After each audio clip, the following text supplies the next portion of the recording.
से जोड़िएगा तो करंट आएगा, इसमें जाएगा। हाँ, उस तार में पहले से करंट बह रहा हो तो वही करंट इसमें क्या कर जाएगा, नहीं जाएगा। अगर तार में करंट नहीं रहेगा तो कांटा बिल्कुल मिलेगा नहीं, इसका बिल्कुल डिफ्लेक्शन नहीं करेगा। वही ना करता है। आप इलेक्ट्रिक दुकान पर जाते हो तो इलेक्ट्रिक दुकान पर एक रेडियो जैसा कुछ निकालेगा, उसमें कांटा हुआ लगा हुआ रहेगा ऐसे, और उसमें दो कलम ऐसा देखोगे कि वो क्या करेगा, टच कर करके इस तरह से दो कलम ऐसा रहता है पीछे, उसमें कनेक्ट हुआ रहता है, और दो कलम हाथ में ले लेगा, कलम जैसा बोल रहे हैं ताकि आपको समझ में आ जाए। तो ऐसा करके टच करता है हर चीज़ों को।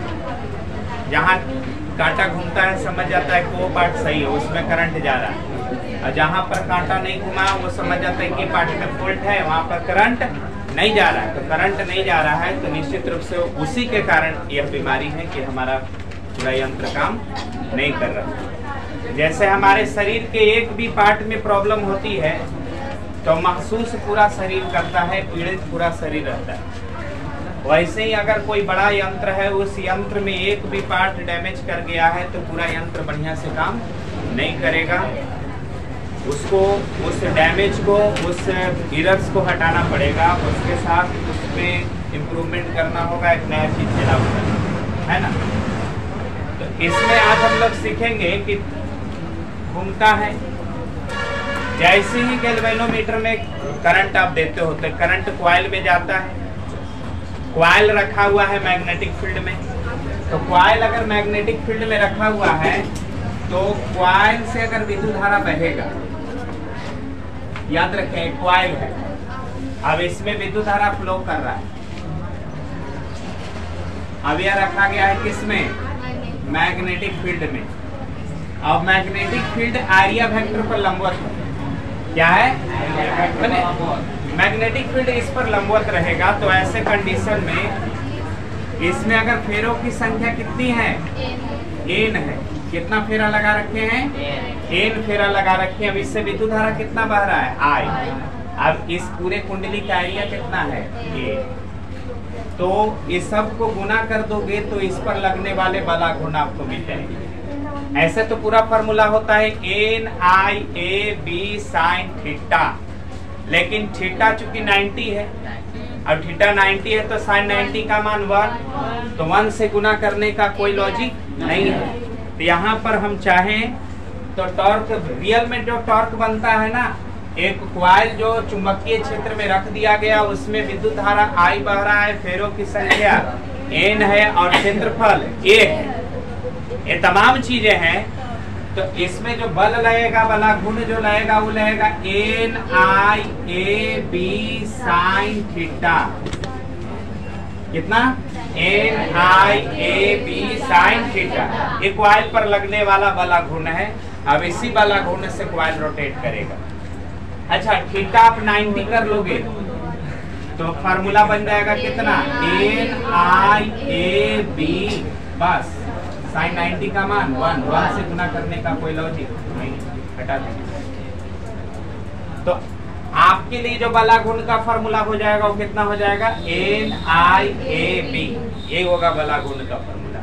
तो आपने जो मैग्नेट लिया था, कॉनकेव लिया था या सिलिंड्रिकल आप बोल रहे थे, इसको क्या बोल रहे थे, सिलिंड्रिकल बोल रहे थे ना, सिलिंड्रिकल बोल रहे थे आप लोग। इसे इस तरह का इधर से था, फिर ऐसा था ना, ऐसा था। अब इसमें क्या रखा गया था, सिलिंड्रिकल लोहे का रॉड, अब इस पर ऐसे ऐसे तार लपेटा हुआ था ना। तो याद रखिए, जब सिलिंड्रिकल मैग्नेट है और सिलिंड्रिकल आपका कोर है, लोहे का जो क्रोड लिया है ना वो भी क्या है, सिलिंड्रिकल है। ये दोनों सिलिंड्रिकल लेने से फायदा ये होगा कि यहाँ पर हमेशा साइन थीटा के लिए थीटा कितना मिलेगा, 90। चाहे कितना भी घूम जाए थीटा हमेशा क्या रहेगा, 90। और थीटा हमेशा 90 रहेगा तो टॉर्क हमेशा मैक्सिमम रहेगा। तो हम यही बात शॉर्टली सिंपली लिखवा दिए हैं कि बेलनाकार लोहे का क्रोड क्यों लेते हैं और बेलनाकार ही चुंबकीय ध्रुव क्यों लेते हैं। तो महत्तम वाला गुण पैदा करने के लिए। तो महत्तम वाला गुण पैदा कब होता है, जब एंगल कितना होता है 90 डिग्री। एंगल कितना होता है तो एंगल 90 बोलो या मैक्सिमम टॉर्क बोलो, बोलने का तरीका दो हो सकता है, अर्थ और परिणाम एक ही निकलता है। ठीक है ना, कोई 90 बोल देगा कि थीटा 90 रहे इसलिए, हम बोलेंगे कि थीटा 90 होगा तो क्या होगा, तो टॉर्क मैक्सिमम होगा इसलिए। तो हमने बोल दिया कि टॉर्क मैक्सिमम होगा, और टॉर्क मैक्सिमम होगा तो बहुत सरलता से इसे मूव करा सकता है, रोटेट करा सकता है। तो आप इसमें अगर हम देखें कि आई धारा कुंडली में कितना धारा जाने से, कुंडली में आई धारा जाने से एक छोटा सा कच्चा डायग्राम बना लो, ये वाला जो बनाए थे फ्रंट इमेज, समझने में आसानी होगी। इसी में आपको क्या लगा हुआ रहता है, ऊपर से देखने वाला डायग्राम पता है ना, प्लस से जोड़ा, किससे जोड़ा, अब इसमें का स्प्रिंग लगा हुआ रहता है ना, अब इसके साथ सुई घूमता है। ऐसा ही डायग्राम बनाए थे नॉर्थ एंड साउथ। ये डायग्राम है, ऊपर से देखना, ऐसे रखा, ऊपर से देखेंगे तो ऐसा कुछ नहीं। अब देखो ध्यान से, इसमें कुंडली में जो बला गुण पैदा होगा, तो टॉर्क जो कुंडली में पैदा होगा, कुंडली वो घूमेगा, अब कुंडली घूमने से स्प्रिंग लपेटा खाएगा, लपटाएगा, तो स्प्रिंग भी रोटेट करेगा। अब स्प्रिंग रोटेट करेगा तो उसमें टॉर्सियल टॉर्क लगेगा, यानी घूमने वाला टॉर्क पैदा होगा। टॉर्क पैदा होगा, स्प्रिंग जो घूमेगा उसमें जितना टॉर्क पैदा होगा वह कुंडली के घूमने के टॉर्क के बराबर होगा। क्यों? क्योंकि कुंडली जितना घूमेगा उतना ही ना स्प्रिंग घूमेगा। तो जितना कुंडली का टॉर्क है, अब कुंडली का टॉर्क अगर मान लो इसको इधर ले जा रहा है, कुंडली में जो टॉर्क क्रिएट हुआ वो उसको किधर मूव करा रहा है, राइट वर्ड। तो इस स्प्रिंग में जो टॉर्क रिलीज होगा, छूटेगा, उस वक्त इसको घुमा देगा किधर, लेफ्ट वर्ड। तो ये कुंडली का टॉर्क अगर पैदा होता है कितना, NIAB। कुंडली में टॉर्क कितना पैदा होता है, NIAB। तो स्प्रिंग के घूमने से जो टॉर्क पैदा होता है वो होता है C थीटा। कितना होता है, C थीटा या K थीटा का, तो कोई दिक्कत नहीं। तो यहाँ पर टॉर्क जो बना वह बना कुंडली में, कुंडली के अंदर करंट को जाने से जो बला घूमने लगा वो कितना लगा, NIAB। और स्प्रिंग के मुड़ने से स्प्रिंग कितना टॉर्क लगाया, ये लगाया कितना, C थीटा। C को टॉर्सियन कांस्टेंट कहते हैं। क्या कहते हैं, टॉर्सियन कांस्टेंट। थीटा क्या है, तो स्प्रिंग घूमेगा तो कितना एंगल पर मुड़ेगा, कितना एंगल मुड़ेगा उसको हम लोग क्या कहते हैं, थीटा। उसको क्या कहते हैं। अब जैसे करंट गया और 30 डिग्री के कोण पर मोड़ दिया, इसमें 30 डिग्री के कोण पर मुड़ा, तो थीटा का मान कितना पुट करते हैं, 30। ये दोनों टॉर्क आपस में इक्वल रहेंगे, तब तो जितना टॉर्क से इसे आगे बढ़ाया उतना ही टॉर्क से इसे वो अपने पूर्व स्थान पर लौटा कर ले आएगा। तो रिटर्निंग करने के लिए पुनः एकदम पहले जैसे पोजीशन पर ले आने के लिए जितना टॉर्क विद्युत धारा जा करके कॉइल में प्रोड्यूस किया, उतना ही टॉर्क, उतना ही एनर्जी स्प्रिंग मुड़ करके अपने अंदर बना के रखेगा।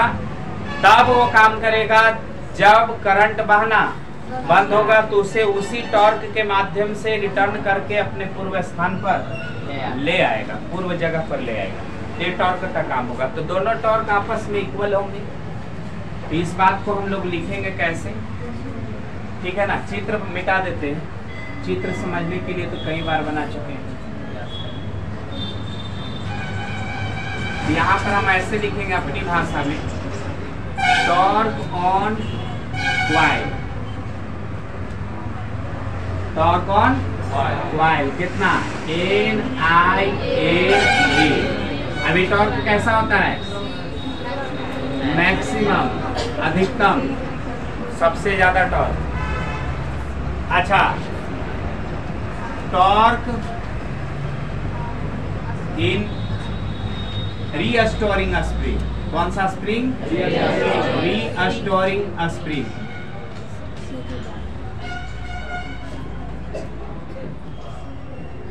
कितना होगा, C थीटा K थीटा, ठीक है ना। अब दोनों टॉर्क आपस में क्या होगा, जितना कुंडली घूमेगा उतना ही स्प्रिंग मुड़ेगा, इसमें तो कोई डाउट नहीं। चूंकि स्प्रिंग कुंडली से क्या है, आर्मेचर से क्या है, कनेक्टेड है। तो आर्मेचर घूमेगा अपने साथ स्प्रिंग को लपटेगा। आर्मेचर 30 डिग्री घूमा तो स्प्रिंग भी 30 डिग्री ही लपटाया, ठीक है ना। तो दोनों को हम इक्वल करेंगे, इसलिए आप लिख सकते हैं क्या, एन आई ए बी बराबर सी थीटा। अच्छा, इसको आप लिख सकते हैं आई बराबर निकालो तो क्या लिख सकते हैं, या थीटा बराबर निकालो तो थीटा बराबर कितना लिख सकते हो, एन आई ए बी बटा कितना, सी। सी है ना। अच्छा बताओ, एन है कुंडली में फेरों की कांस्टेंट रहेगा कि बदलेगा, कौन सा फेरा समझ रहे हैं, तार की लपेटा, उसको हमने एन कहा। तो तार एक बार लपेट करके कुंडली बना दी जाती है और यंत्र के रूप में कन्वर्ट कर दिया जाता है, तो फिर उसको बार बार हम बदल नहीं सकते हैं, स्ट्रक्चर को हम चेंज करने का अधिकार नहीं रखते।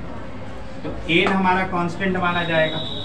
एरिया कुंडली का भाई फिक्स होगा, लपेटिएगा तो एक ही एरिया पर बार बार लपटाएगा ना। अब घूमने से एरिया कम बेसी नहीं होगा, तो एरिया फिक्स। मैग्नेटिक फील्ड, चूंकि पोल आपका नेचुरल है, प्राकृतिक चुंबक अपने आप चुंबकीय क्षेत्र नहीं बदलता है।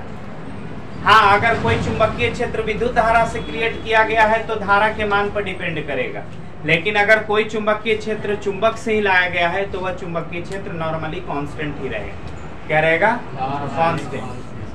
तो यहाँ पर मैग्नेटिक फील्ड भी क्या हो गया, कांस्टेंट। सी है टॉर्सियन कांस्टेंट। तो ये देखो, ए भी कांस्टेंट, ए भी कांस्टेंट, ए भी कांस्टेंट, ए भी कांस्टेंट। केवल धारा हमारा बदल सकता है, धारा कम बेसी होता रहता है, डायरेक्शन बदलता है, धारा का मान चेंज होगा, बाकी चीजें बदलेगी नहीं। तो हम लोग ये सारे कांस्टेंट के खानदान को एक साथ रख करके के बोल देंगे।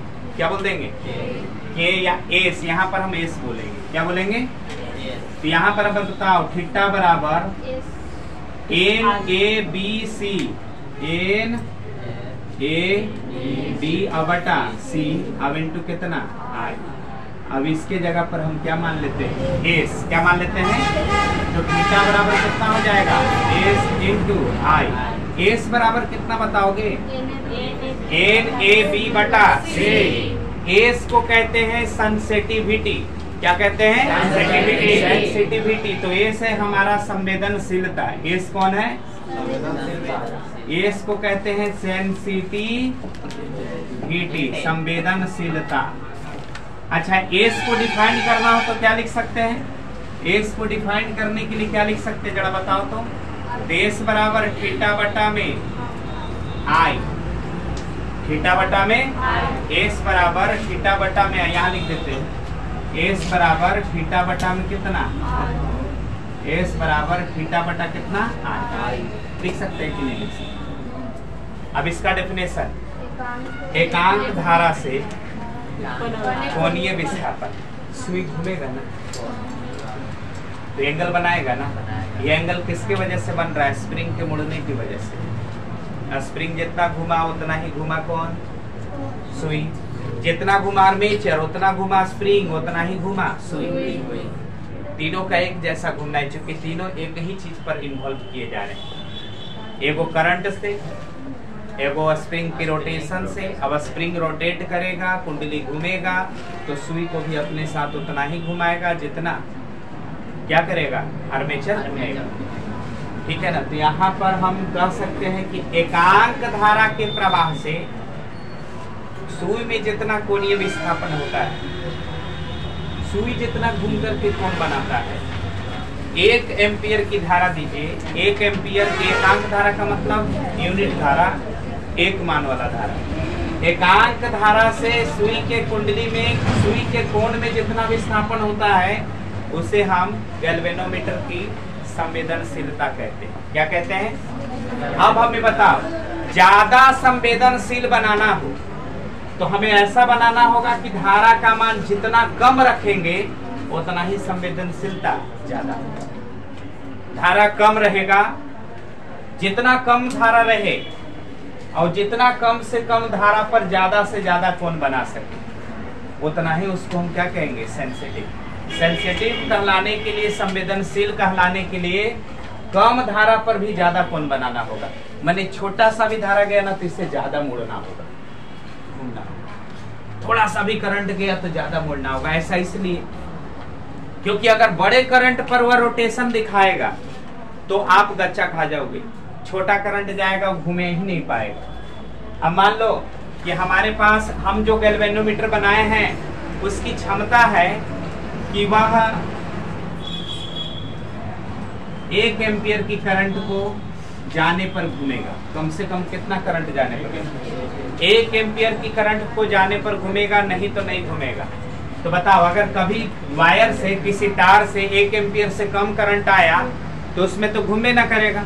अब घूमे ना करेगा तो तुमको लगेगा कि तार में करंट नहीं है, तो अब तो गच्चा खा गए। हो सकता है कि उसमें 1 एम्पियर क्या 1 मिली एम्पियर का करंट था, बहुत छोटा करंट था, या फिर 0.5 एम्पियर का करंट था। 0.5 एम्पियर के करंट में घूमे नहीं करेगा, तो आपको लगेगा कि करंट नहीं है। तो इसीलिए वैज्ञानिक लोग क्या करता है, इसको ऐसे बनाता है कि कम से कम करंट पर भी आसानी से रोटेट कर सके, ताकि छोटी से छोटी करंट को भी सूचना दे सके। वरना बड़े बड़े करंट को देखेगा, छोटे करंट को देख ही नहीं पाएगा, तो समझ जाओ सेंसिटिव नहीं। आपकी आंखें बहुत संवेदनशील है, इसका मतलब आप छोटी छोटी चीजों को भी देख लेते हैं। अगर बड़े बड़े चीज दिखाई देता है तो फिर आपकी आंखों में प्रॉब्लम है। छोटा लाइटिंग नहीं दिखाई देता, छोटा लेटर नहीं दिखाई देता, सुई में बनी हुई कैविटी नहीं दिखाई देती है, छोटी छोटी चीजें आपको नहीं दिखाई देती है, तो मान लो आपकी आंखों की संवेदनशीलता कम हो गई है। अब छोटी छोटी चीजें आपने देखना शुरू कर दिया तो आपकी आंखों की संवेदनशीलता ठीक है, ज्यादा है, अच्छा है। तो सेंसिटिविटी कहलाने के लिए धारा को कम से कम रखना पड़ेगा। धारा का मान जितना कम रहेगा, धारा का मान जितना कम रहे और जितना जल्दी विस्थापन शो करे, जितना कोण बना दे, कम धारा पर भी कोण बना रहा है, तो समझ जाओ कि गैल्वेनोमीटर अच्छा है, उपयोगी है, सेंसिटिव है। नहीं तो बड़े करंट पर करंट कोण बनाएगा, छोटे करंट पर नहीं रोटेशन दिखाई दे देगा, तो गैल्वेनोमीटर उतना सेंसिटिव नहीं है, उतना बेहतर नहीं माना जाएगा। ठीक है ना। तो इस पर हम लोग काम करेंगे, थोड़ा सा ये लिख करके समझ लिए। अब हम इसको लिखेंगे ढंग से, सिस्टमैटिकली इसको लिखना पड़ेगा ना।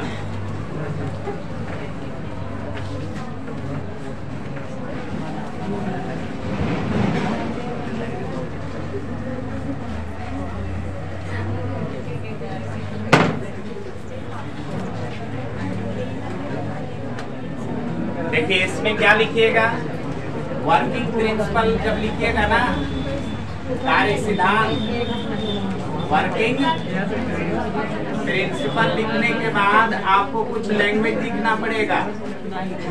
कार्य सिद्धांत में थोड़ा लैंग्वेज लिखना पड़ता है। अच्छा, लैंग्वेज हम लिखवा देंगे बोलकर, फिर लैंग्वेज देने के बाद उसका मैथमेटिकल फंक्शन जो भी तैयार हुआ है उसको पेश करना पड़ता है। तो मैथमेटिकल फंक्शन देखो, सबसे पहले क्या पैदा हुआ, torque on while due to current. किसके वजह से, करंट की वजह से टॉर्क कितना पैदा हुआ, NIAB।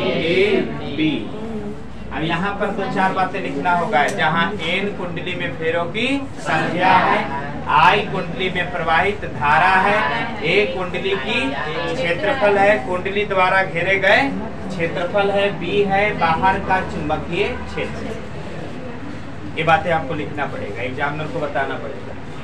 अच्छा, torque on spring, torque on spring में कितना टॉर्क पैदा हुआ, तो इसको हम बोल रहे हैं सी थीटा। सी को बोलते हैं टॉर्सियन कांस्टेंट।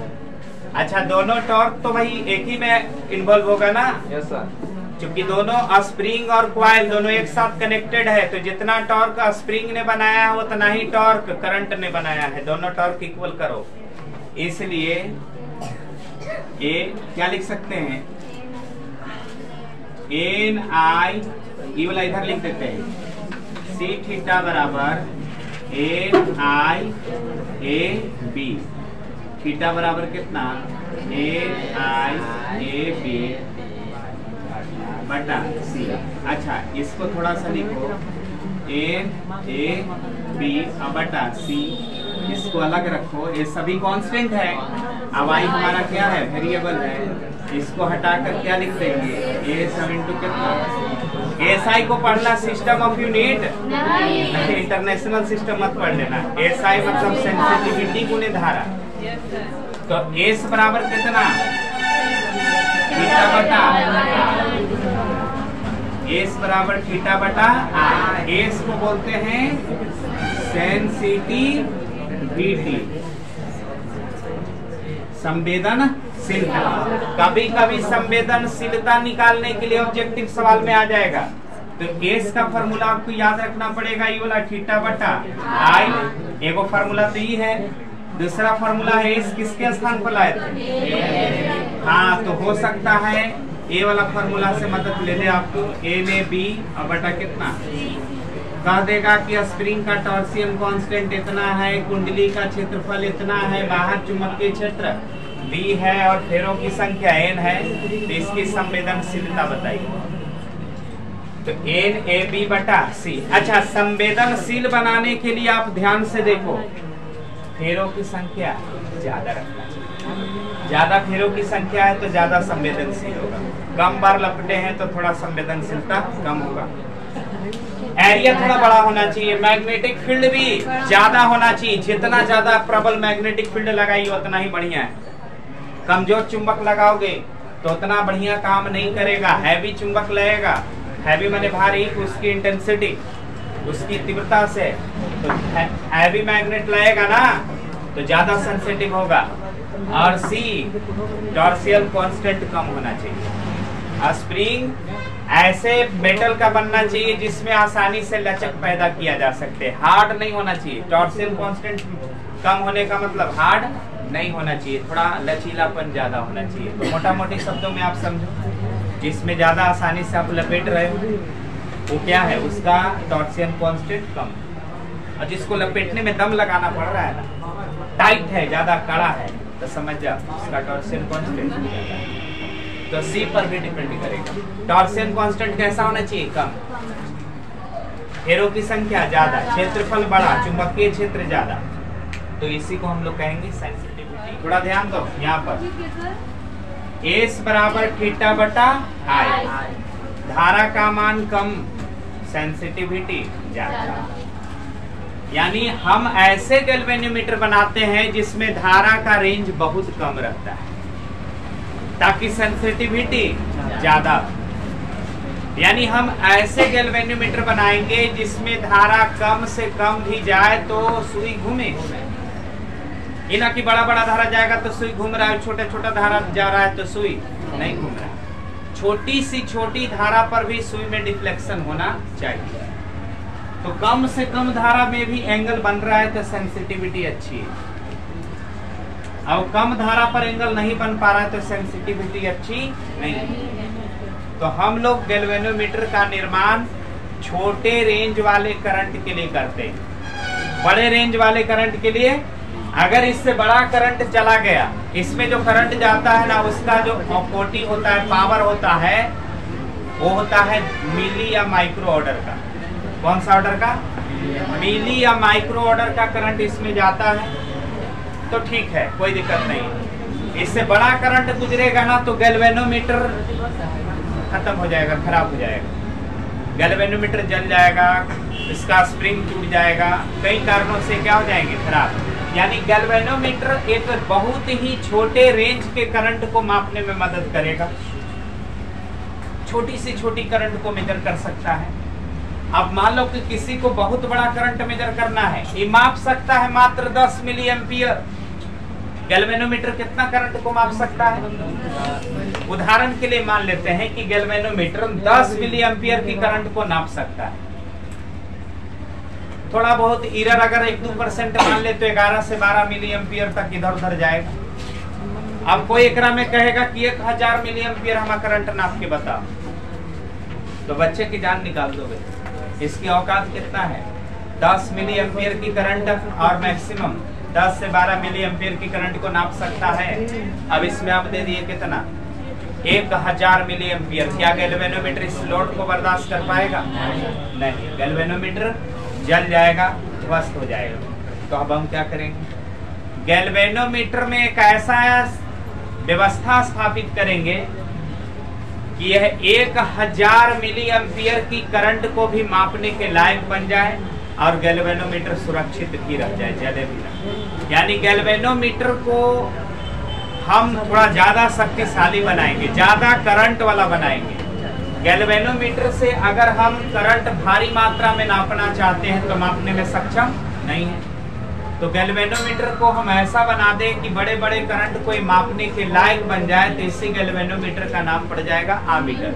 क्या नाम पड़ जाएगा? यानी आमीटर कुछ है भी नहीं, केवल इतना याद रखना है कि आमीटर गैल्वेनोमीटर का संशोधित रूप है या एक नव निर्माण है। गैल्वेनोमीटर जहां छोटे करंट को बर्दाश्त करता है, वहीं आमीटर बड़े बड़े करंट को भी ढो सकता है, बड़े बड़े करंट के भी आने की सूचना दे सकता है। गैल्वेनोमीटर के साथ हम कुछ बाह्य कंस्ट्रक्शन करके, कुछ बाह्य रचना करके गैल्वेनोमीटर को किसमें कन्वर्ट करना सीखेंगे? आमीटर में। तो अगले क्लास में गैल्वेनोमीटर से आमीटर कैसे बनाए, इस पर हम लोग पूरा तैयारी करेंगे। और अगले ही क्लास में आपको बताया जाएगा कि गैल्वेनोमीटर का सर्किट सिंबल क्या होता है। अभी तो पूरा कंस्ट्रक्शन देखे, सिंबल लिखना पड़ता है, संकेत।